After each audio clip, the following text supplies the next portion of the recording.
من الشيطان الرجيم بسم الله الرحمن الرحيم لتجدن أشد الناس عداوة للذين آمنوا اليهود والذين أشركوا ইসলামী আন্দোলন বাংলাদেশ কোম্পানিগঞ্জ উপজেলাধীন বসুরহাট পৌরসভা কর্তৃক আয়োজিত গাজার মুসলিমদের উপর নির্মম নির্যাতন বন্ধের প্রতিবাদে বন্ধের দাবিতে আয়োজিত আজকের এই মানববন্ধনের সম্মানিত সভাপতি এবং উপস্থিত আছেন বসুরহাট কেন্দ্রীয় জামে মসজিদের সম্মানিত খতিব, জাতীয় উলামা মাসায়েখ ও আইম্মা পরিষদের সংগ্রামী সহসভাপতি মাওলানা মুফতি কামরুল হাসান বিন কাসেম সাহেব, উপস্থিত সুধীবৃন্দ।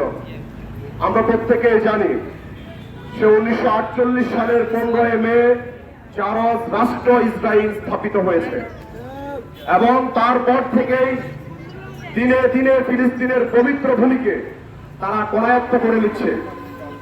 আজ গাজাকে একটি অবরুদ্ধ মৃত্যুপুরীতে তারা পরিণত করেছে।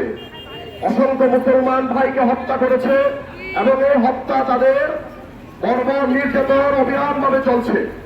অন্যদিকে সমগ্র বিশ্বের মুসলিম নেতৃবৃন্দ শুধুমাত্র বক্তৃতা বিবৃতি দিয়ে ক্ষান্ত হয়ে রয়েছেন, নিশ্চুপ হয়ে রয়েছেন।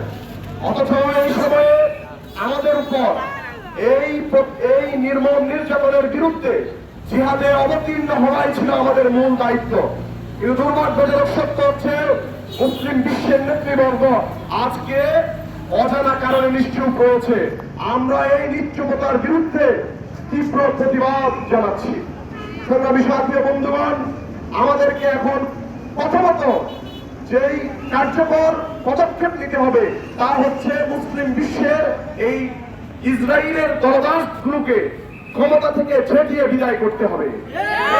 আমাদেরকে আমাদের যে সকল অভিভাবক ইসলাম ও মুসলমানদের প্রতি ভালোবাসা রাখে এবং মুসলমানদের ইমানি চেতনায়, ইমানি ভাতৃত্ববোধের চেতনায় উজ্জীবিত হয়ে জিহাদে নেতৃত্ব দিতে পারবে, তাদেরকে আমাদেরকে রাষ্ট্রগুলোর নেতৃত্বে নিয়ে আসতে হবে।